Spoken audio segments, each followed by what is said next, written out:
Robin Monroe travaille comme rédactrice pour un magazine de mode new-yorkais appelé Dazzle. Un jour, son petit ami Frank la surprend avec des vacances, lui faisant remarquer qu'il travaille toujours. Il lui dit qu'il a réussi à leur réserver une semaine avec son patron.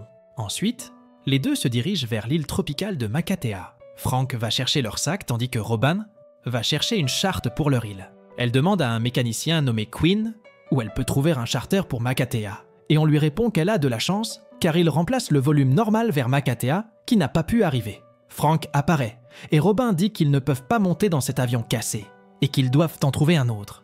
Quinn dit qu'il n'est pas cassé, qu'il est entretenu et que leur seule alternative est un bateau qui met 3 jours pour arriver sur l'île. Ensuite, ils sont prêts à partir et Quinn est le pilote. Une fille nommée Angelica, qui est leur directrice des services de volume, apparaît. Angelica montre joyeusement son nouveau maillot de bain qu'elle a acheté.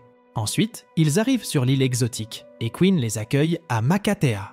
Ils arrivent au complexe, où ils s'enregistrent dans une belle chambre sur la plage. Et Robin remarque qu'elle pourrait y rester pour toujours. Cette nuit-là, alors qu'ils se promènent, Frank lui demande soudain de l'épouser, et elle dit oui. Plus tard, alors que Frank dit qu'il sera de retour dans quelques secondes, Quinn très ivre s'approche d'elle.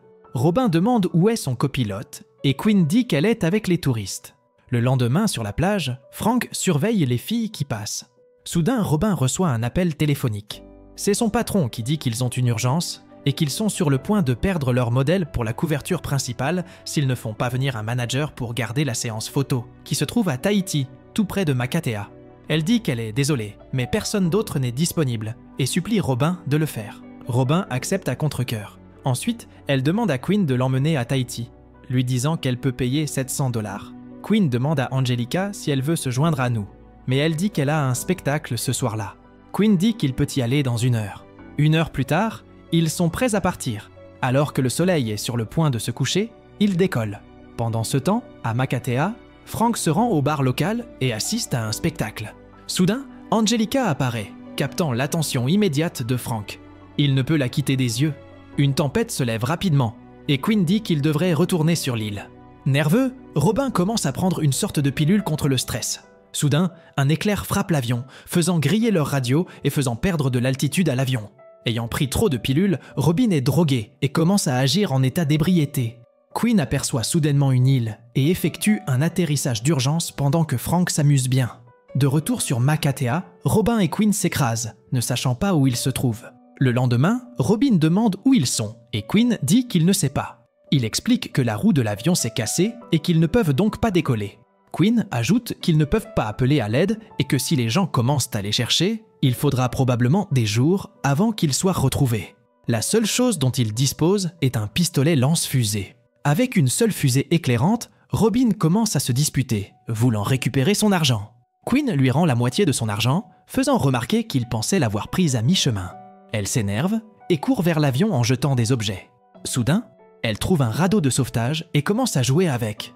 Cela lui explose au visage et elle reste coincée à l'intérieur de l'avion. À Makatea, le patron de Robin appelle Frank pour lui demander où se trouve Robin.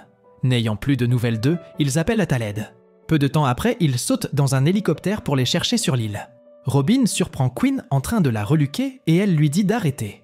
Quinn dit qu'elle n'est pas son genre. Il trouve l'eau qu'il cherchait. Mais quand un cochon apparaît, Robin, effrayée, court dans l'eau.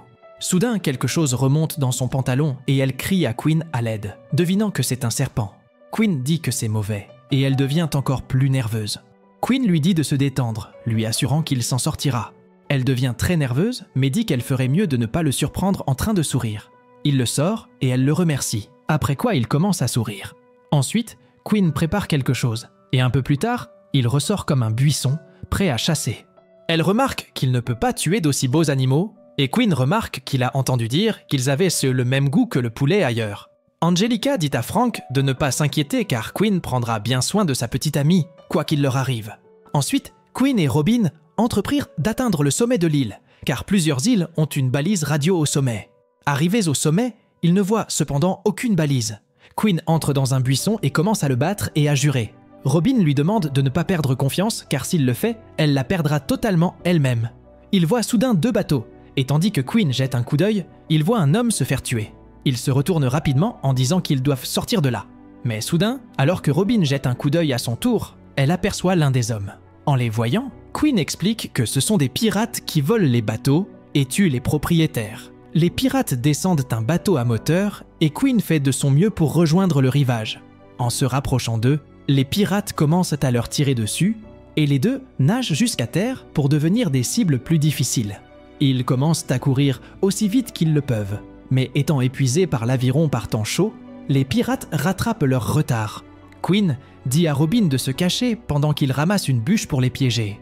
Il commence à les frapper et à leur donner des coups de pied, mais un dernier gars sort avec Robin et menace de la tuer. Alors qu'ils sont sur le point d'exécuter Quinn, Robin réfléchit rapidement et dit qu'ils ont de l'or et des bijoux sur leur bateau, expliquant qu'ils essaient de développer leur activité pour les vendre aux touristes sur les îles. Les pirates leur demandent de les emmener jusqu'à leur bateau, mais comme les pirates ne se concentrent pas sur eux en marchant, les deux sautent sur une pente. Les pirates commencent à tirer et les suivent. Quinn et Robin atteignent soudainement une falaise et Quinn dit qu'ils doivent sauter. Robin dit qu'elle ne peut pas. Alors Quinn l'embrasse pour la distraire puis la repousse. Alors que les pirates arrivent en courant, ils ne peuvent pas les voir et se mettent à jurer. Pendant ce temps, Frank se met presque à pleurer, disant qu'il aimait Robin. Alors que Quinn et Robin atteignent le rivage, ils commencent à s'embrasser sur la plage. Les deux continuent et Robin dit qu'elle a peur que les pirates les recherchent. Ils trouvent soudainement un avion de la Seconde Guerre mondiale et Quinn grimpe pour voir s'il y a quelque chose d'utile là-haut. Pendant ce temps, à Makatea, Angelica est ivre et Frank lui demande si elle va bien, faisant remarquer qu'ils doivent être debout à 6h00 du matin car ils vont élargir les recherches.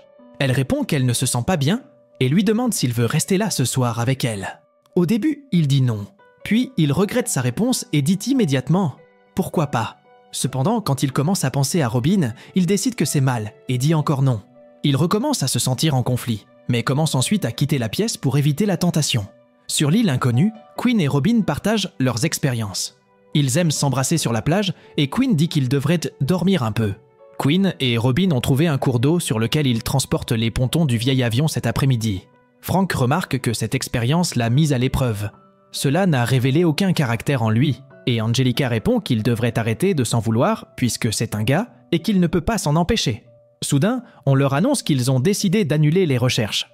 Quinn et Robin atteignent la plage et commencent à abattre des arbres pour créer une structure leur permettant de soulever l'avion. Ils commencent à creuser du sable et à abattre des bambous. Les deux créent un petit canal d'eau pour pousser les pontons sous l'avion. Après beaucoup de travail, ils terminent enfin leur construction. Soudain, ils entendent un grand bruit et quelques instants plus tard, une explosion se produit. Quinn dit à Robin de monter dans l'avion et alors qu'il essaie de récupérer ses affaires, une autre explosion se produit et il est touché. Robin saute, voyant qu'il est pieds blessé, et commence à l'aider à entrer. Les pirates commencent à se rapprocher et rechargent leurs armes. Quinn démarre l'avion et, à mesure qu'il augmente la puissance, il se détache soudainement et commence à prendre de la vitesse. On leur tire constamment dessus, mais les pirates ne sont pas de bons tireurs. Ils parviennent à décoller à la dernière seconde, et les pirates tentent une dernière fois de les abattre. Mais leurs tirs se retournent contre eux et ils se frappent en l'air. Quinn remarque qu'il devrait montrer certaines choses à Robin au cas où il ne pourrait pas rester conscient jusqu'à ce qu'il soit temps d'atterrir. Pendant ce temps, une cérémonie funéraire a lieu à Makatea et Frank se met à pleurer, implorant pardon pour avoir péché. Soudain, Angelica entend un son familier et se met à crier. Quinn est de retour et Frank remercie Dieu. Robin essaie de se souvenir de ce que Quinn lui a dit, car il est presque inconscient. Un ponton tombe et l'atterrissage est assez brutal. Les gens accourent et Quinn se réveille momentanément.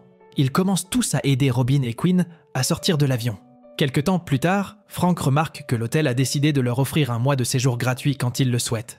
Il commence par dire qu'il pensait ne plus jamais la revoir, puis explique que sous ce genre de pression, les gens deviennent fous et font des choses qu'ils ne veulent pas vraiment faire. Ensuite, Robin rend visite à Quinn à l'hôpital. Elle lui demande si ce qui s'est passé sur cette île était réel, ou si c'était quelque chose qui n'arrive qu'à 2 personnes seules sur une île.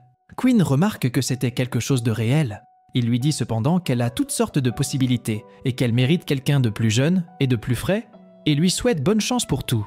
Ensuite, à l'aéroport, sur le point de reprendre leur vie normale, Robin remarque soudain qu'elle ne pense pas qu'ils devraient se marier. Avec quelque chose au-dessus de leur tête, Frank commence à dire qu'il est vraiment désolé d'avoir vraiment essayé de ne pas le faire. Mais ensuite, Angelica a enlevé son chemisier et il n'a pas pu résister. Dans son chagrin, elle demande s'il a couché avec Angelica, Et Frank répond qu'il pensait qu'elle le savait. Robin remarque qu'elle ne savait pas. Frank demande ce qu'elle voulait dire par quelque chose qui pèse au-dessus de leur tête, et elle explique que quelque chose s'est passé entre Quinn et elle, ajoutant que cela n'aurait pas dû arriver s'ils étaient vraiment amoureux, et les deux conviennent que c'est probablement pour le mieux. Robin hésite à monter à bord de l'avion, mais le fait quand même. Quelques instants plus tard, Quinn arrive en courant et demande à un gars où se trouve l'avion new-yorkais, qui vient de décoller. Se retournant, déçu, il voit soudain Robin dire à certains employés qu'elle devait simplement descendre de l'avion, leur demandant où sont ses bagages. Quinn s'approche d'elle et lui dit qu'il pense que sa vie est trop simple et qu'il veut compliquer les choses. Et les deux commencent joyeusement à s'embrasser. Et elle dit qu'elle adorerait vivre dans sa cabane sur la plage.